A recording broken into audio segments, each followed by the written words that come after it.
check in with Quincy Mayor Thomas Koch for our weekly City Hall update. Happy Tuesday, Mayor. Happy Tuesday, Joe. Beautiful morning. It really is gorgeous. And finally starting to see some foliage around our parts these days. It's been a while. Yeah, it's funny. A number of the maples, especially the sugar maples, they pop really early. Yeah. I was down in Mount Wellington a couple of weeks ago, and they were in full blaze. Beautiful. And the autumn blaze in front of City Hall looks spectacular right now. Yeah, it's postcard perfect for sure. So photographers, this is the time. Get out there for sure. Yeah. I was hoping we could talk a little bit more about your presentation to the City Council last night, Mayor, regarding the city's debt and its potential impacts on taxes coming up in the future. Sure. Well, I was glad to attend last night. I was invited by the City Council. David McCarthy put that forth to discuss the debt service, because what happens, and it happens all across society today, Joe, is people take one word, one line, one number completely out of context and run with it. Last night I tried to lay out the big picture, the whole picture on the financial situation of our city in light of debt service. And I broke the debt down into three buckets: the pension obligation bond, which saves us at least $168 million over the life of that bond. I broke out the DIF, the District Improvement Financing, and I said many years ago that the downtown would pay for itself with all the improvements. The public is enjoying Hancock Adams Common, enjoying Kilroy Square, enjoying the mini pocket parks throughout the square. It's all been paid for by the new growth in the downtown. So your taxes out in House Neck or West Quincy aren't paying for that.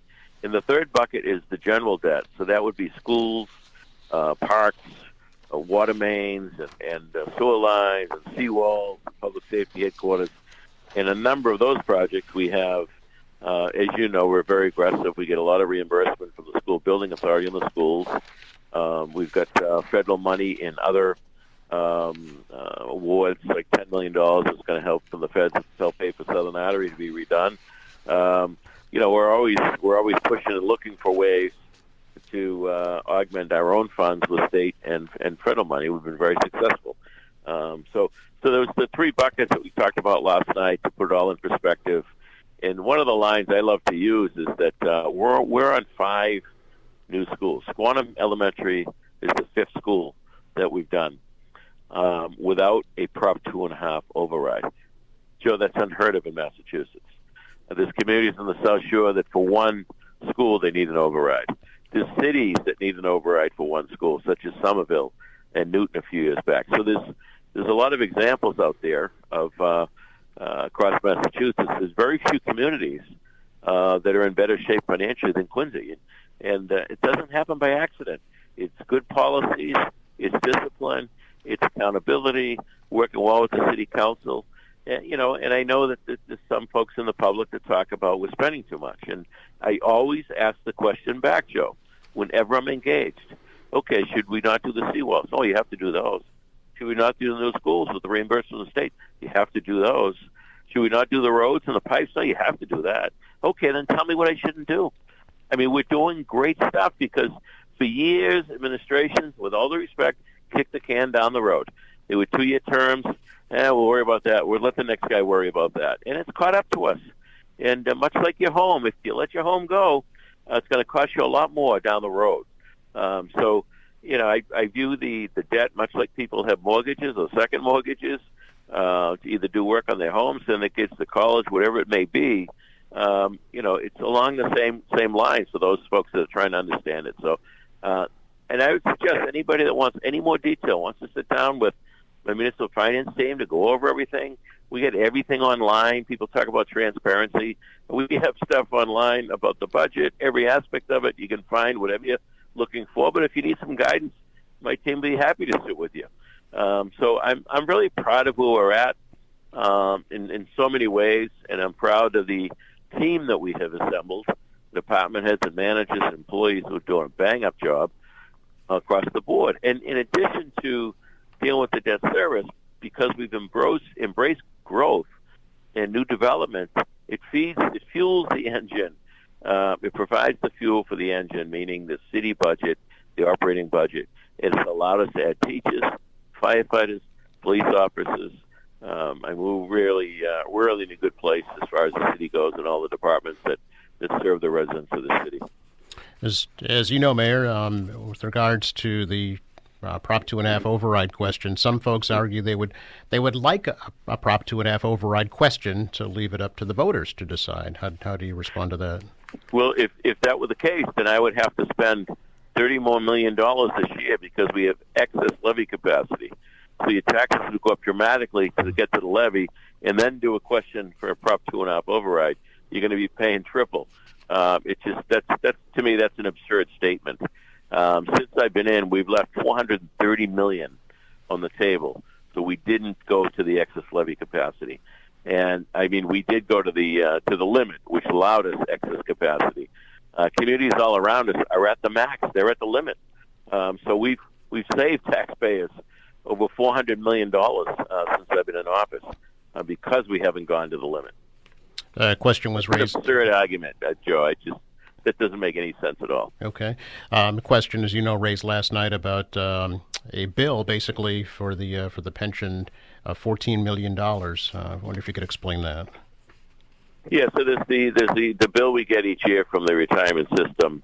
And one of the reasons we did the pension obligation bond because that bill was going up dramatically every year. If we didn't do the pension obligation bond, it'd be $13 million more this year, for example, than the debt service that we come up with. The $16 million, I would argue, we paid the full amount. We paid $475 million. So there's two things here. One is I want to stabilize the retirement system for employees, but two is I want to save the taxpayers of Quincy serious dollars, and that's what this does. So we got a bill that's based on an actuary study from a company that the retirement system has used. I think their report is flawed. We're bringing another company in, Milliman, who is one of the tops in the industry, to do some analysis. I still would argue, whatever that number is, my argument is take it out of the 475. We already fully funded your system. Now, the market has an effect on the retirement system, Joe. The stock market, how it does investments and dividends. So we dipped a couple of years ago, but we're back up to 94% funding, and by the end of this year, it'll be at almost 98%. What I'm going to do, I think I'm going to have legislation filed. When a retirement system goes over 100%, maybe you go to 105%, anything more than that, perhaps money should be returned to the cities and towns who funded the retirement system. So there's a lot of complexities and factors to it. But we had conversations with PARAC, which is the Public Employee Retirement Administration Commission, what it stands for. They oversee retirement system with the rules and regs. And they indicated to us that they're not worried about Quincy. We're at 94%. They're worried about cities and systems across the state who are well below the funding levels that they ought to be. The city of Chicago is only 25% funded in the retirement system. They are billions in the hole. I mean, this is an issue around the country, but I would argue we're in damn good shape. Why didn't they take that payment out of the 475? Did they explain that? Those are the discussions we're having, Joe. Okay. First of all, that number that they assigned was a bogus number. That's why we're doing our own homework. I think looking at some of the issues that we've had with the retirement system, I think some of the blame could go to the actuary studies that were done by this company. I think they have done a poor job with their analysis. So we're bringing in one of the top in the state, doing all the analysis in that regard. And then we'll have further discussions with PARAC and where we go down the road. Okay. Correct me if I'm wrong, but when that 475 was passed, that essentially, it's like paying off your mortgage, right? Yeah, essentially fully funded the system, right. Correct. And from my view, hey, we just gave you 475. Don't come back looking for more. That's my opinion on it. Okay. So, I mean, there's intricacies and regulations. We'll work through those. Okay. But I think we'll come to a good result. So, I know you were asked last night, and I'd be remiss, too, if I didn't ask you, can you give us any indication as to where property taxes are headed for the next fiscal year? I'd be shocked if you didn't ask me that, Joe. One of the, I think you're the most persistent, on subject matter, and I think that's a good thing, Joe. Thank you. We as I said last night, there's factors that go into that. One is the budget that we passed in the spring, right? So we have to fund that budget now. One is the certification of our free cash from the state has to happen. And another certification from the state through our assessor's office is all the new values established this year. They have to approve all of that before we can submit our tax rate. Then, of course, the state then would certify the tax rate once it's finished. In reality, just like I talked about last night, every city and town in Massachusetts goes up on the taxes every year. We will be going up on the taxes, but in my view, in a modest way. And a timeline, Mayor, for when the information will be available? It's usually next month, late in November and early December is when we have the hearing and then the vote. Okay, very good. Of course, I'll keep asking you. That's okay. I'll keep giving you the same answer. And I do appreciate that. Anything else we should let folks know about right now? There was a lot of information shared last night, as you mentioned.